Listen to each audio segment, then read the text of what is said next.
Switzerland wasn't supposed to change us. It was meant to be nothing more than a dream trip. Snow-capped mountains, crisp air that carried the scent of pine, and endless hot chocolate breaks between hikes. Everett had been my closest friend since college, the kind of person I could sit in silence with and never feel awkward. He had this quiet way of existing, steady and thoughtful, and while I'd always noticed calm strength in him, I never thought it would shake the foundation of who we were. But in Switzerland, the things his mouth couldn't bring itself to say began to find their way through his hands. What do you do when the person you've trusted for years suddenly starts speaking without words? Our first day in Lucerne felt like a painting come to life. The lake glimmered in shades of silver and blue, and the mountains framed every street like guardians of an ancient secret. Everett walked beside me, camera slung over his shoulder, capturing small moments, the steam curling from a vendor's cart, the sparkle of frost on a window pane. I watched him, not just the way he looked through the lens, but the way he lowered it to glance at me. His gaze lingered, softer, heavier than usual. And then, without thinking, he brushed a stray strand of hair from my forehead. His fingers paused just a second too long, his knuckles grazing my temple. It was such a small touch, but it set something dangerous in motion. Later, when we reached the chapel bridge, the world felt suspended in gold. Lanterns lit the water, and our footsteps echoed across the wooden planks. Everett walked close, his arm brushing mine, as if by accident. Though I knew Everett, he never did anything by accident. I stopped to lean against the railing, pretending to be lost in the view, but really, I was lost in the way his reflection shimmered beside mine in the water. Then it happened again. His hand found mine. Not fully, not openly, just the edge of his palm resting against my knuckles, the faintest pressure, like he was testing whether I would pull away. I didn't. I couldn't. Sometimes silence says more than words ever could. But was I ready to hear it? That night, the hotel window framed the Alps under a blanket of stars. Everett sat on the edge of my bed, scrolling through the photos he had taken. I was lying back, pretending to read, but every sense of me was tuned to him. He leaned closer to show me a picture of us, my laughter frozen in time, his smile brighter than I remembered. When I reached for his phone, our hands overlapped. He didn't move. His thumb traced a slow, unspoken line across the back of my hand, as though it had been waiting years for permission. My heart stuttered, my chest too tight to breathe. The question burned in me. Was this friendship unraveling, or had it always been love disguised? We didn't talk about it the next day, but the silence between us had changed.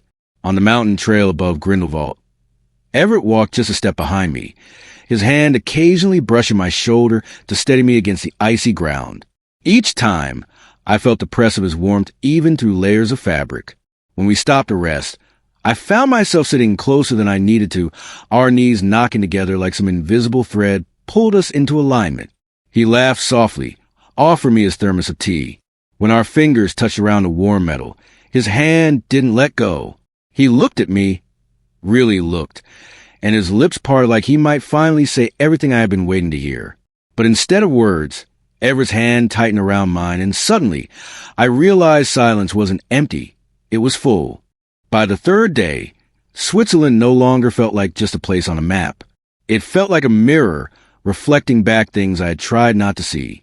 Everett wasn't saying anything out loud, but his every gesture was louder than words. On the train ride to Interlaken, the snow blurred outside the windows, and he sat so close that his shoulder pressed against mine even though there was plenty of room.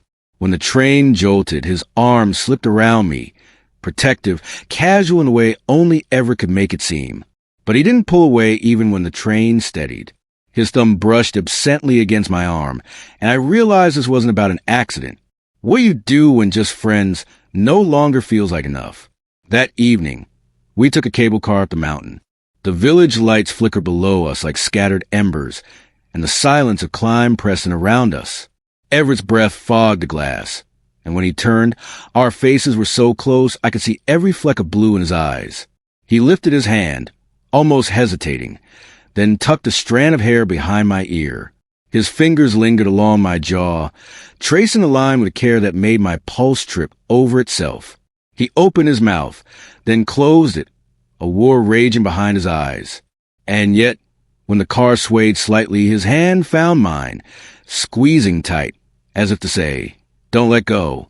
His silence wasn't distance. It was confession, just waiting for me to understand. We reached the summit where the skies stretched out, stars so sharp they felt within reach. A quiet path led us to a small lookout, where the whole valley lay beneath us, wrapped in winter's hush. We sat on a bench, our breaths clouding the air. Everett pulled his gloves off and, without hesitation, took my bare hand in his.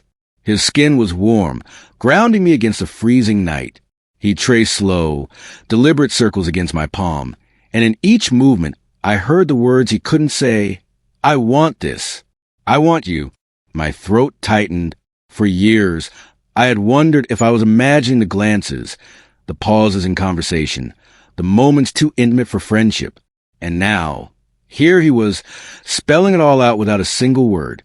I realized then, love doesn't always arrive with declarations.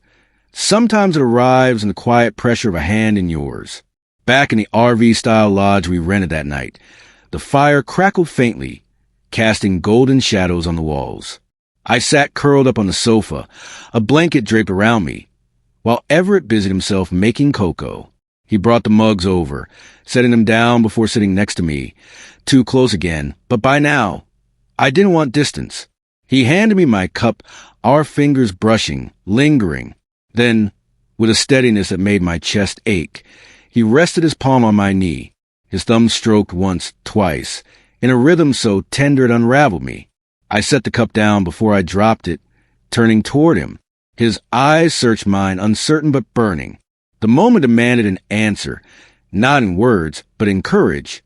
I lifted my hand and placed it over his. His breath caught, and the tension between us shifted, tightening like a drawn bow. "Everett," I whispered, but my voice cracked, overwhelmed. His eyes softened, and for the first time, his lips curved into something vulnerable, almost pleading.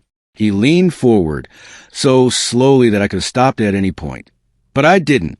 When his forehead touched mine, I felt the weight of years of unspoken things pressing into that single contact.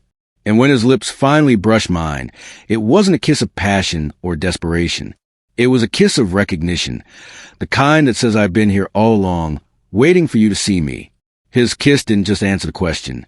It rewrote the story of us. When we pulled apart, his hand cupped my cheek, thumb brushing the edge of my mouth like he wanted to memorize it. He didn't say anything. He didn't need to. His hands had already told me everything. I leaned into him, into the warmth that had always been there, disguised as friendship. Outside, Switzerland stretched vast and timeless, but in that moment, it felt like it had been made just for us.